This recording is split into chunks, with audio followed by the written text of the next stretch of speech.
Hello friends, I'm Daniel. This is Martha. If you're not deaf, you probably haven't spent much time thinking about sign language, so this presentation is for you. To say that a people group is unreached is to say that there is no local group of Christians with enough numbers and resources to evangelize this people group without outside assistance.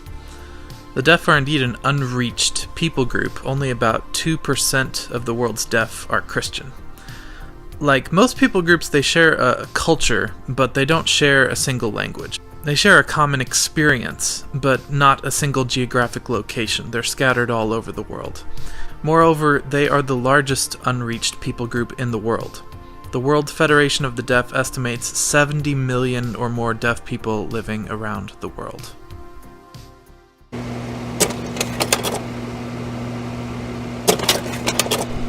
Deaf people don't all use the same sign language. In fact, survey work done through SIL has identified at least 135 sign languages in the world. Those are just sign languages that have been identified, and there's been some preliminary study on them. SIL estimates that there may be 350 to 400 sign languages in the world total. So a great deal more survey work is needed. Unlike spoken languages, sign language is visual, which makes translation challenging and costly. It takes longer, it's difficult to get the right training, it requires filming and editing software and equipment. Where a traditional Bible can be printed on paper, the product of sign language Bible translation is video. The deaf need a visual Bible because a majority of deaf people don't read or write well, and there's major obstacles which keep many of them from learning. 80% of the deaf people in the world receive no formal education at all. Many deaf children don't share a language in common with their parents. 90% of deaf people are born into hearing families where both parents are hearing.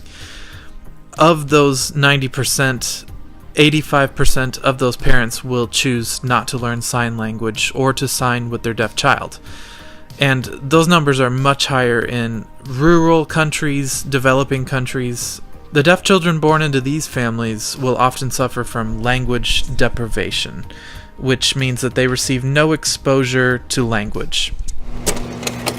Deaf people around the world are members of a global culture.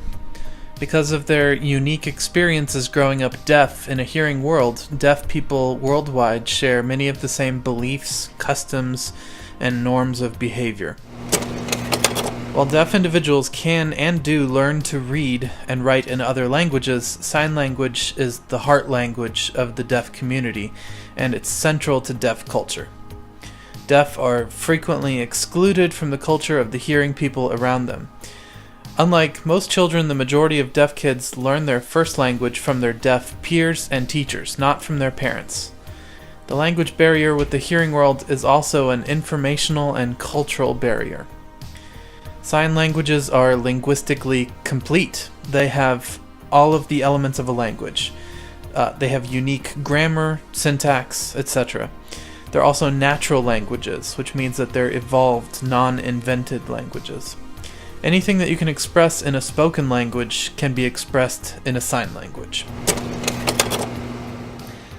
We hope that answers some questions about sign language, why deaf ministry is important, and why the deaf need a Bible translation in the first place. So, thanks for watching!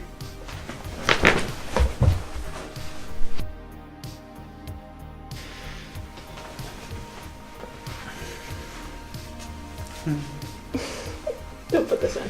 Okay.